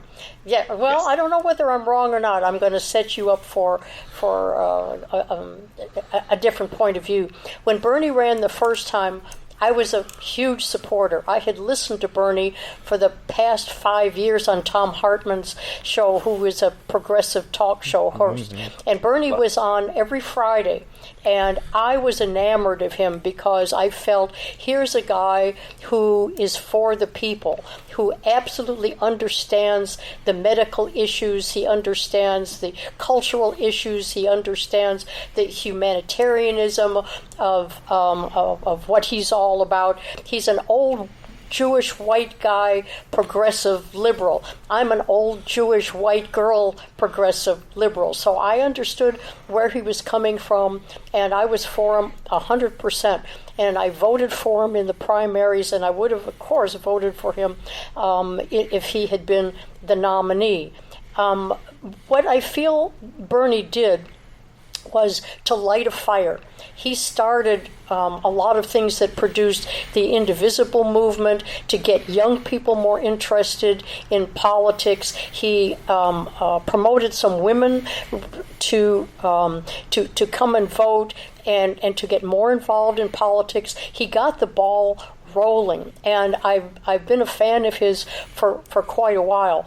But sometime between the last election and this election, he passed the torch. He really absolutely passed it to the younger, the more vigorous people who have a platform, who have policies, and whose ideas have caught fire with the younger people and women. And that's where the voting bloc is going to be this time, I really think. It's going to be with women and young people if you can get them out. I listen to Bernie and I hear nothing new, nothing really that captures me to say, you're still my guy, I'm still on your side.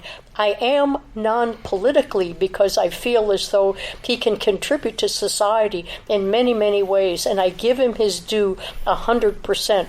But I think the timing has changed, the Me Too movement, the rise of Indivisible, plus a lot of the protest and what Trump has been doing. I feel the time is ready for a younger, more vigorous, and even perhaps for a woman at last, in terms of Elizabeth Warren, to take over for Bernie, to continue what he's doing, to push toward the left, but to be able to capture the imagination and the hearts more than Bernie's able to do this time around. Well, hold on there. Hold on, I got to challenge you for half a second there. You're saying you passing on the torch to a younger, and then you said Elizabeth Warren. How much younger is she than Bernie? Is she? Oh, yeah, she's in her late 60s. And what? How old is Bernie? He's in his, what is he? His 70s, right? 70, what is he, 77, 78, Michael? Well, you said that Bernie understood medical issues at the beginning of that. And I mean, and yeah, because he's 128 years old, he's had really every medical. But Elizabeth Warren, I believe, I looked at this a couple years ago, I think she's 6 years younger than him. Something like that, yeah. So you can't really say pass on the torch to a younger when you talk Elizabeth Warren. Elizabeth Warren. She said Tulsi Gabbard, I would understand that. Well, Elizabeth Warren has a vigor and a way of addressing policies, I think, that has a more contemporary. But this is speculation on my part, and it's worth discussion. I'm not hanging on to it. No, I'm going to disagree with you on that. But that's let's leave Michael to see what he has to say about it. He's the one defending Bernie. Yeah. Yeah, well, Bernie Sanders is his age is obviously came up last time. It's going to come up this time. What I say, he's got to flip that around and use it as a positive. Bernie Sanders is the only candidate running who is old enough to have owned slaves, yet he did not own any, and I think that makes his age an asset. I'm not going to be crying if Elizabeth Warren gets the Democratic nomination. I'm going to be ecstatic.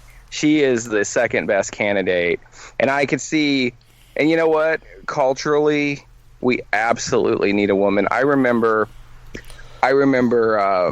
Being at a GameStop, which I think is Babbage's up there in Canada. It used to be and buying a video game one day for my little white children, and there was these two black kids in there that had pulled their money, and they were looking at the wall games trying to figure out. One of them said to the other, he said, "We could get a better game if we pull our money." And so I looked at that wall of video games through their eyes, and I was appalled because they had no representation. And when you don't have a representation as a people, it is a drastic effect. The fact that this country is nearly 300 years old and we've never had a female president does affect me as a voter. All things considered, I would be ecstatic if Elizabeth Warren, and she, I'm not saying, I heard Tulsi Gabbard mentioned. I don't know. I mean, I like Tulsi. She's obviously very progressive, but I mean, choosing between those two, I would probably go with Elizabeth Warren as well. I get what you're saying about lighting the fire. He lit the fire, and that's what he wanted to do. The man doesn't seem to be driven by ego at all. I like what you said, Kevin, about how, in a sense, he'd already won because everybody was spouting off his talking points. I'm a little concerned with all of them except for Warren, who has an incredible voting record.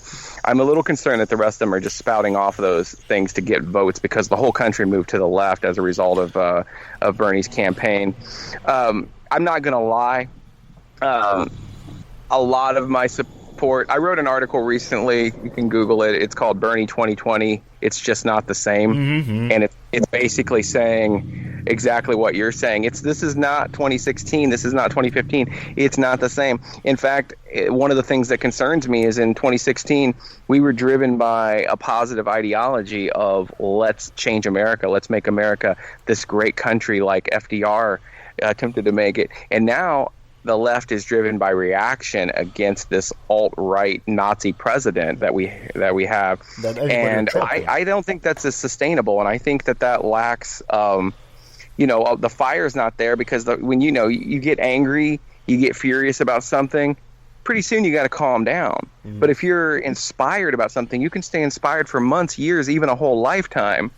And you're right, Bernie. I love what Bernie said about, once we have equality, I'll write some new speeches. I always think that I've been to see the man speak in person, I can't count how many times. And honestly, I don't really need to hear that speech again. I mean, I'll sit there and mouth along with it like it's like I'm watching a movie I've seen 100 times. So yeah, it is the fact that he's so consistent is sort of a detriment to him, because it's hard to keep that intensity up for 4 years. And I agree with everything he said about him passing it down to the younger people, and the revolution's happening whether Bernie drops out of the race tomorrow or not. Mm-hmm. Outside of him and Elizabeth Warren, though, I don't really trust any of these other candidates to actually keep their promises. So I'm in agreement with you. Bernie or Elizabeth. Joe Biden seems like a super nice guy. He's had such a tragic life. He just doesn't seem presidential to me. He doesn't seem like he wants to be there. Seems like he put his foot in his mouth a whole lot of times already. I think he's doing exactly what Hillary did. He started out, as soon as he announced, boom, he's a front runner. But the more he talks, the more he comes down. That's exactly what happened with Hillary as well. In 2016, boom, she's a front runner. She's the next president for sure. And the more she talked, the more people were saying, "Oh God, are we sure?" Until the eventual surprise of Trump actually beating her. Well, Tom Friedman, who's a columnist for the New York Times, he's also an author. He's done a lot on a lot of. He's with it in terms of politics. He said that the Democrats have a problem. He said, and their problem is that they're split between being revolutionaries and electability. And unless they choose a person who is electable, they're not going to win, which is pretty stark in terms of their choices. But I think that's truly where they are. And to find that candidate who is electable and also has some revolutionary tendencies, I think is where they're going to end up. This is where I think that Bernie may is. be Biden, and it may be somebody that's more of a moderate than Elizabeth Warren. But at this point, they're still trying to. The voters are still trying to figure it out. And in the polls, they've got Biden and Warren, and Bernie's slipping. Michael said it right. He says the problem is the president of the United States is not about necessarily competence, because there is no job like that you can compare to. Right? People say, oh, he's qualified or she's qualified. It's not about that. It's about the president has to be able to inspire the Americans, right? And that was the problem with Hillary. She's got the inspiring appeal. Although as competent as she is, she appeals you as much as a 3-bean salad at a buffet. And this is what I see with Joe Biden too. He's not inspiring, but Bernie is. Who else do you see filling 60,000 people at a stadium like a rock star? Nobody does that. Not even up here. Right now, I would trade Bernie Sanders for Justin Trudeau, even though his magnificent hair would not sway me. Because the guy, he's just so that looking. Good. I mean, geez, that's got to inspire you to at least go to the gym, right? Yeah, no, but that's exactly it. The one you're right about electability, but then they start looking at things that Bernie is unelectable because they're going to call him a socialist. Well, how the hell is he filling all these stadiums with people all the time? If he's unelectable, if as soon as people are going to say, socialist people are not going to vote for him, then why are these people hearing his speeches? Why are they going there? If he's so unelectable, I think you have an elite in the Democratic Party that's ruling, that's really, really concerned about losing the control, and they are not in touch with the average voter. The average voter, in my opinion, it's only worth that much, absolutely is with Bernie Sanders. They know they love what he's saying, and they're tired of watching all the other countries in the world, including Canada, surpass the United States. The American dream is no longer in America; it's up here now. And the Americans are tired of this, and you know, they're tired of this whole no, it's got to be capitalism at all costs, no matter what. And if you die because you got a hangnail, too bad for you. What kind of a life is this? Well, Michael, do you think Bernie? I mean, we all keep saying it's early yet, and Bernie is number 3 or 4, depending on what poll you look at. Do you think he's going to rise in the polls, and people are going to latch on the way they did in 2016? I think it's unlikely. I watched the first Democratic debate, and you know, honestly, I was not impressed with Bernie. Like, if I have this, I don't know where I got it from, but like, I have this ability to like pull on an old Led Zeppelin record and just erase my brain of everything about it and just like listen to it as if I'd never heard it before. Yep. And I meditate a lot, and I think that it comes from that. And I'm just always trying to see things through new eyes. I even walk around my own city here, which I've lived in for 46 years, and try to imagine. Like, I just went to Philly last summer, and you know, man, it was so neat to just see this amazing city in such detail. I come back here, I want to see my city that way. And looking at Bernie, like, if I didn't know Bernie. In the first debate, I just thought he was very average. I actually thought Biden was fairly average. I was super impressed with Pete Buttigieg, although I don't want to vote for him. I thought he was a great debater, though. So no, I think that Bernie's got enough support. Here's what I think the litmus test has to be. This Donald Trump guy, he's a serious problem. I mean, we're only beginning to realize what a serious problem this is. You talked about electability. I agree with that 1,000%, which is just really just 100%, but it just sounds so much more intense when I add that extra zero. But anyway, who's gonna go toe to toe with Trump on a stage and be able to annihilate the guy? And here's what I think. The answer to that is, I think Bernie would just destroy him. Yes. He hates the dude. Bernie never gets mad at anybody, but he freaking is furious at Donald Trump and has been for years. And he literally, it goes back to Bernie's a kid from Brooklyn who lived in the very tenements that guys like Donald Trump evicted his parents from. And it's and guys like Donald Trump, these New York prep school kids, would be scared to death of Brooklyn kids like Bernie. They see him, they'd have to cross the other side of the street. They know they get their asses whipped. Mm-hmm. Why do you think Donald Trump never insults Bernie Sanders? He insults everybody, but he doesn't insult Bernie Sanders. Donald Trump is scared of Bernie Sanders. I agree. You get the two of them on a stage, Bernie will annihilate Trump, and it will become very clear to the American people. And then the fire will start up again, because there's nobody that can debate him better. Now, you know what? Being fair to the other candidates, Elizabeth Warren will also annihilate Trump on a stage. How dare him call her Pocahontas? How dare him say something like that to her when she's on a stage? And he will, because he's that fucking stupid. Let him say it to her face and watch how she responds. But you know who else will destroy him? Kamala Harris. And I'm not a huge Kamala Harris fan, but she will destroy Trump one-on-one. Yep, so what the Democrats need to be thinking about is get their head out of their ass and their identity politics, which they're disgusting with these identity politics. Yes. And put one of those people on the stage with Donald Trump that will destroy him. It's not Joe Biden. It's not any of these other 52 candidates they're running up there. It's either Warren, Harris, or Sanders, because it's going to be who out-debates Donald Trump. And they also have to stop making the mistake of trying to appeal to the moderate Republican. It's not going to happen. They're not going to switch sides.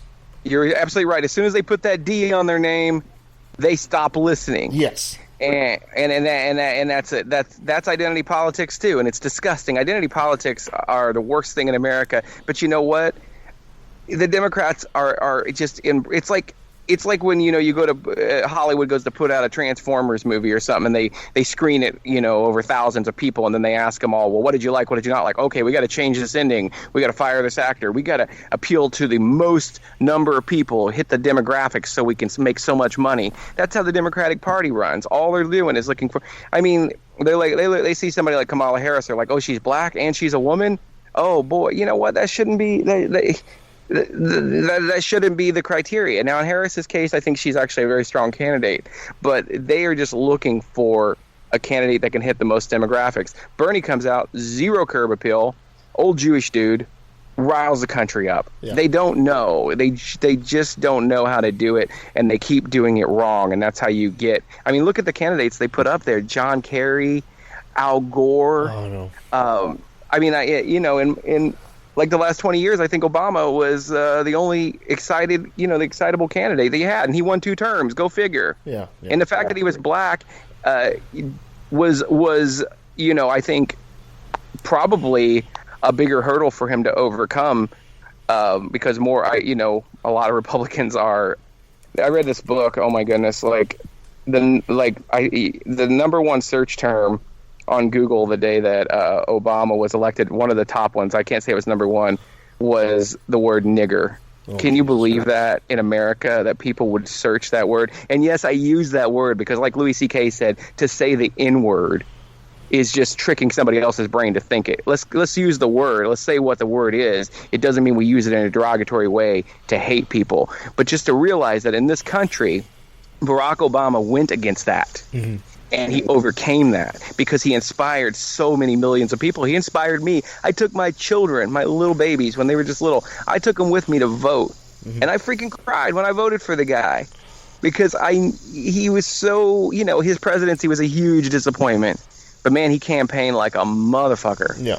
And it wasn't because he was what the Democratic Party wanted Hillary then, too. Yeah. At least they had enough sense to get out of the way. Well, yeah, they didn't have enough to get out of the way with Bernie. And I don't know. Do they learn? Can a machine learn? Exactly. The Democratic is a machine. So in conclusion, let's make a quick little prediction here.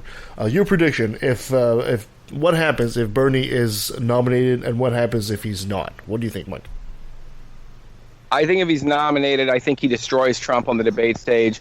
I think I think the fire that we saw in 2016 will be nothing by comparison to the fire that you would see if Bernie gets on the debate stage with Donald Trump.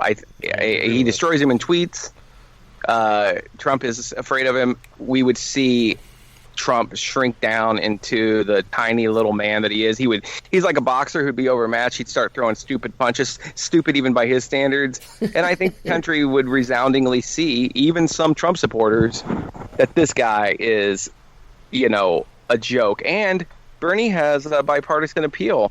Just because those of us on the left, aren't like super fired up about him right now like we were, doesn't mean that those on the right wouldn't be, because they really haven't had a chance to hear him speak the way we have, or they've had a chance, they've just chosen not to. Yep. They see him on a stage towering over. I mean, I know they're roughly the same height, but don't you just feel like Bernie's a foot taller than Donald Trump somehow? He's definitely got bigger hands, and that says something. So I think if we get Bernie, I think if Bernie gets a nomination, he gets on that debate stage, I think the fire will come back and it'll rage. The problem is how do we get him on that stage without that fire now? Like you say, he's third or fourth. I don't know. But you know what? I don't trust these polls because first of all, these polls have been shown.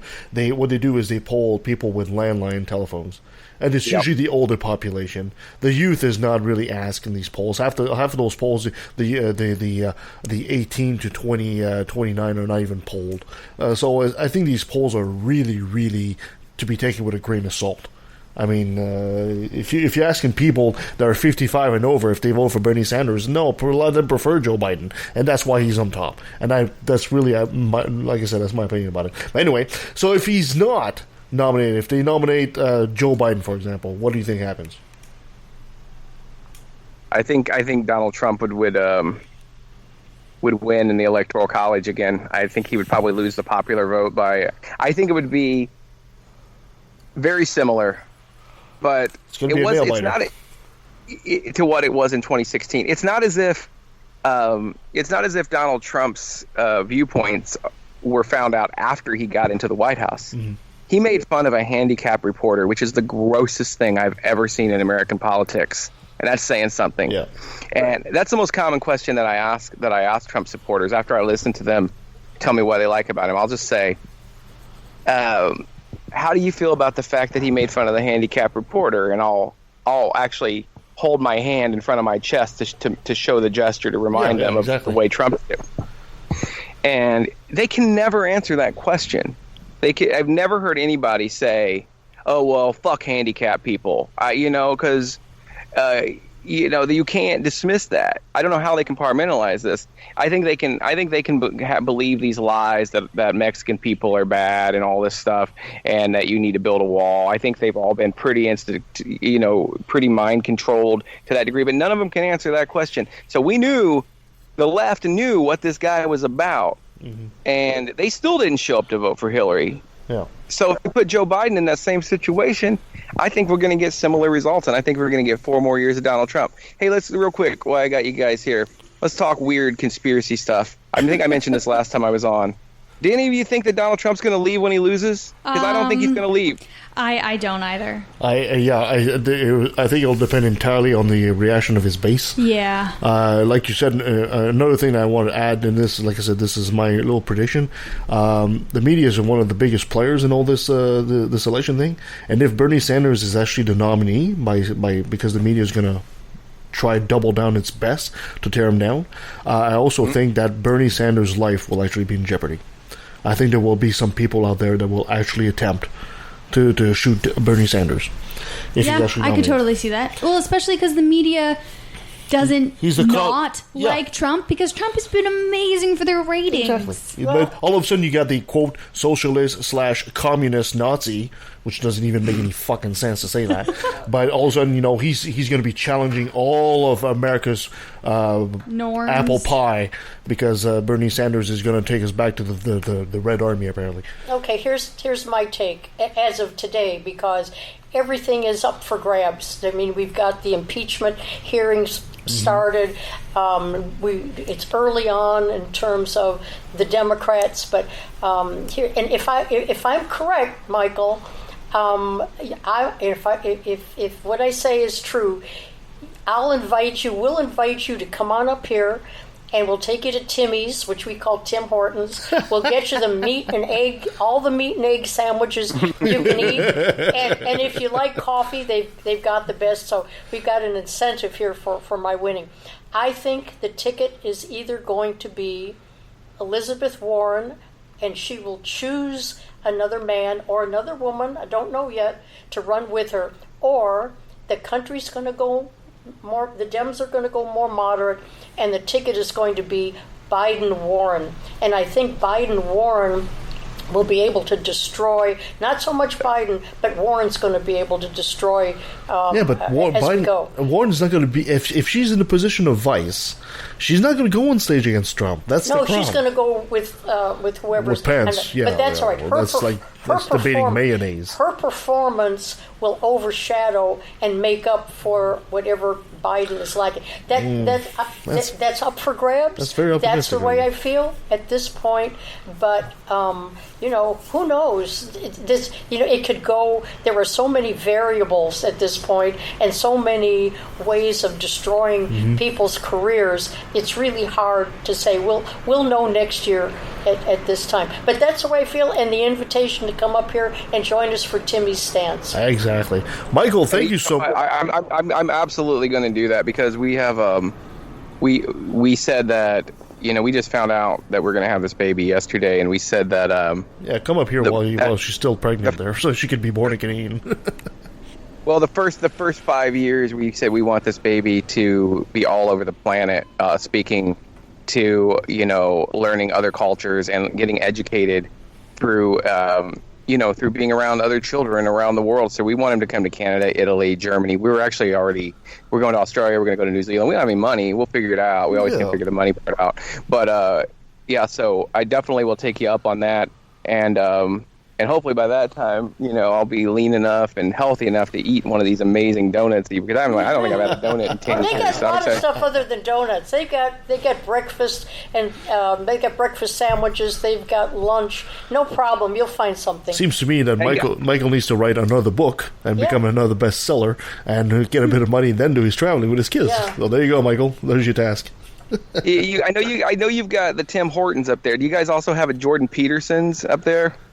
I'm sorry. I just to bring that back. But okay, you're talking about the debate, and Kevin, you're absolutely right. Nobody cares about watching the vice president debate. Nobody watches that. Although I would be the one to watch it because I would love to see Warren and Pence. Oh my God, Pence. We're in Indiana, so we know I think I had to protest that guy every other week. He's ridiculous. But are they allowed to tag? Could Biden tag, and then she could come out in a Pocahontas outfit and jump off the top rope and just elbow smash.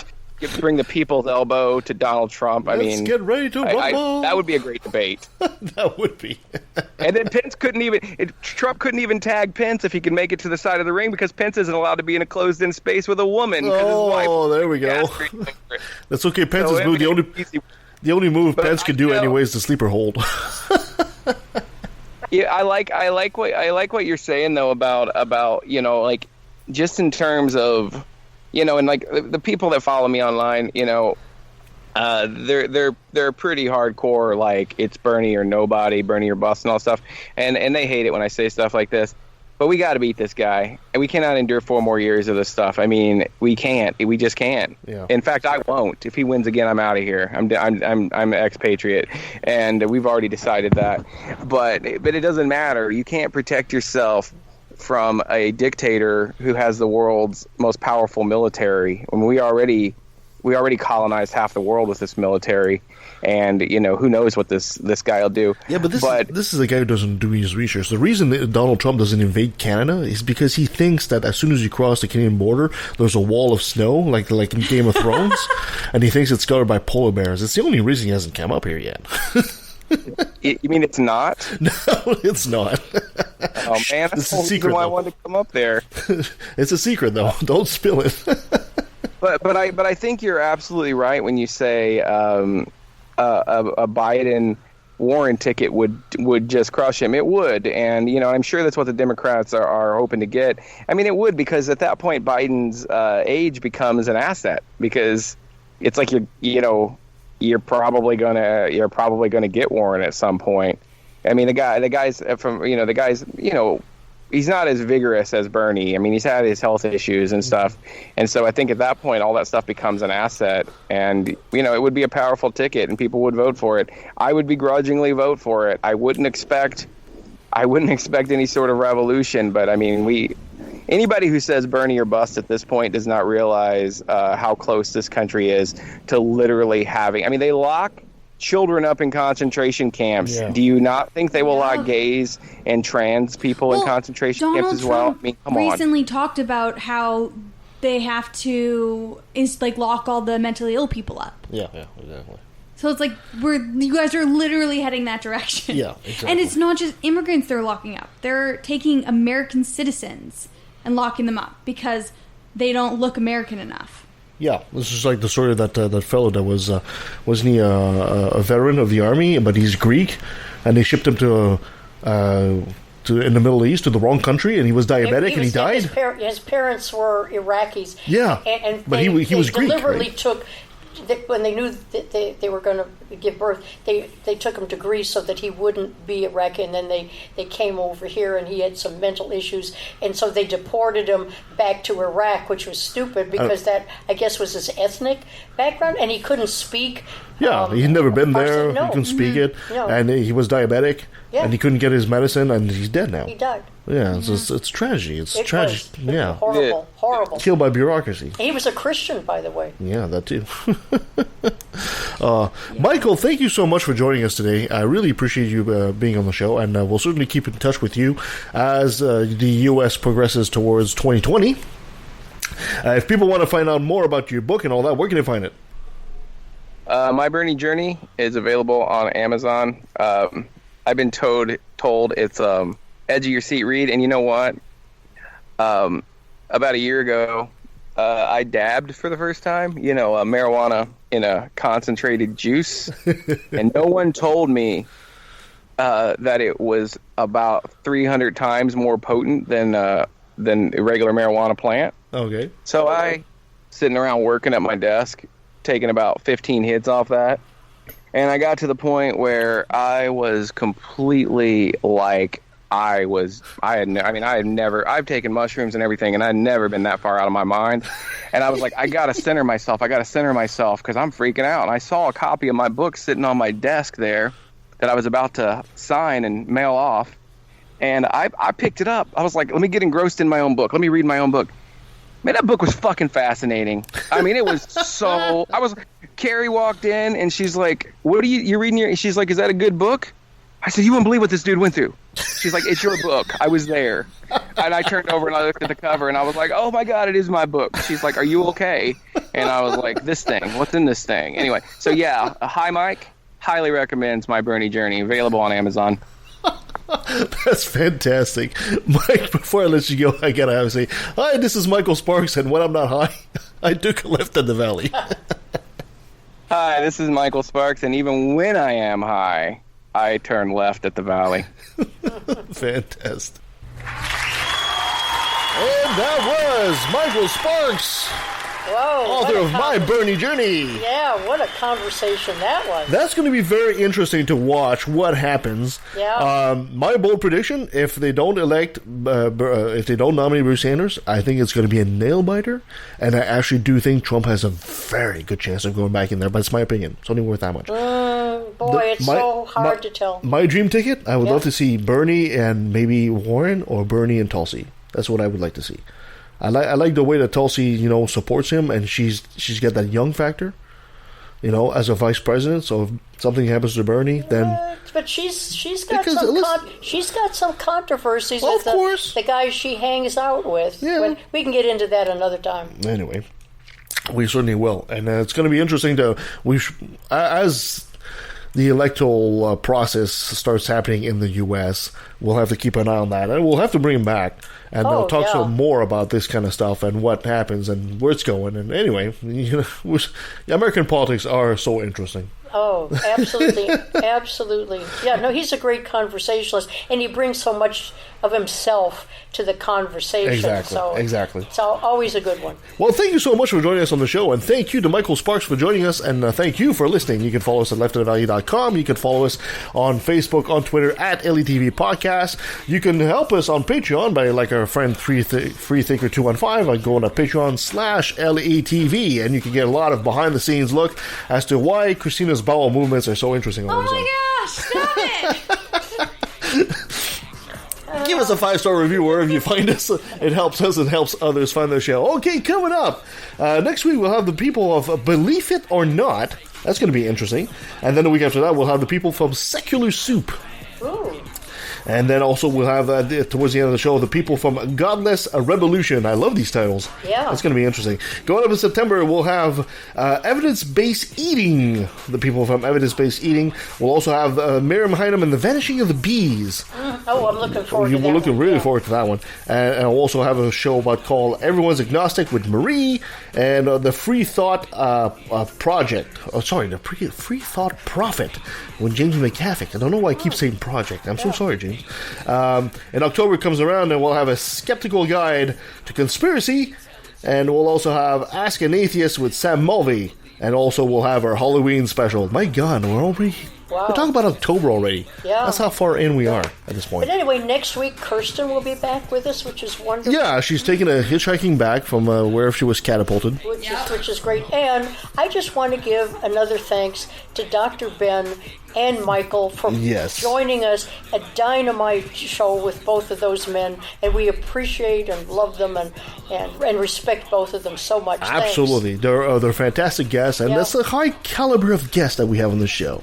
Wonderful to talk with them. All right. Well, thank you so much, guys. And Kirsten, hurry up back there. We miss you already. Anything else I need to add? No. All right. Until next time.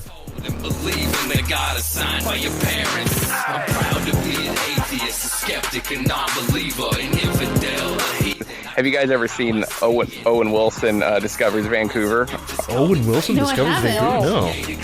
Okay, well... Owen Wilson, the actor, obviously. Please do yourself a favor, and don't forget this, because it's only going to take 2 minutes of your time. just go into YouTube and type Owen Wilson, Vancouver, and there's a little 2 to 3 minute video that is the funniest damn thing I've ever seen in my life. We have this thing where every time we are imbibing marijuana, which is every day, and we say, "You've got the nicest grass I've ever seen, Vancouver," and it's from that video. And so, seriously, watch. You even get the voice pretty good there. You get the voice of Owen Wilson pretty good there. The mannerism. Not as good as the comedian who's imitating them on that video. That guy is freaking amazing. Fuck that. The system is broke down, working backwards, and the only action or tactic I plan to practice now is to attack them. The parties of God's hands are bloodstained, millions of murders by believers, and they're all in God's name. And let me take a sec, don't mean to sound so hateful, but I swear to God, unintended, I find it disgraceful that many atheists are told to be